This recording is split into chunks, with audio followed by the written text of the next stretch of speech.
আসসালামু আলাইকুম প্রিয় চাকরি প্রত্যাশী ভাই বোনেরা, আপনারা যারা 18তম নিবন্ধন পরীক্ষায় প্রিলিমিনারি পরীক্ষায় উত্তীর্ণ হয়েছেন তারা নিশ্চয়ই এখন প্রস্তুতি নিচ্ছেন রিটেন পরীক্ষার জন্য। তো তাদের জন্য একটি সুখবর। তো 18তম নিবন্ধনের লিখিত পরীক্ষা সম্ভাব্য তারিখ জানিয়েছে এনটিআরসি। তো চলুন আমরা খবরটি বিস্তারিত দেখি।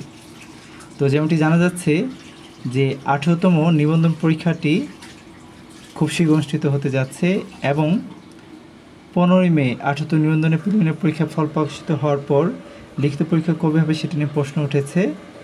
আর এনটিআরসি বলছে জুলাই মাসের 2টি তারিখ প্রাথমিকভাবে ভাবা হয়েছে, শীঘ্রই এটা চূড়ান্ত করে ফেলা হবে। আর এই তারিখ দুইটি হচ্ছে যথাক্রমে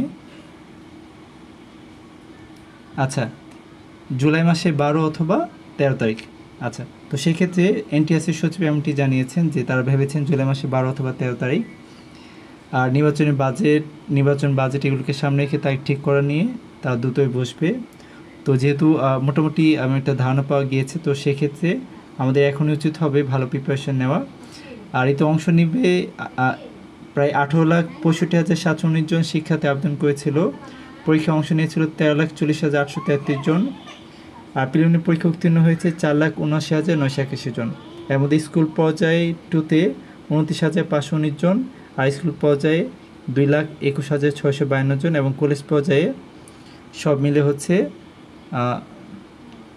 2 লাখ সামথিং আর কি। তো এই হচ্ছে মোটামুটি তথ্য।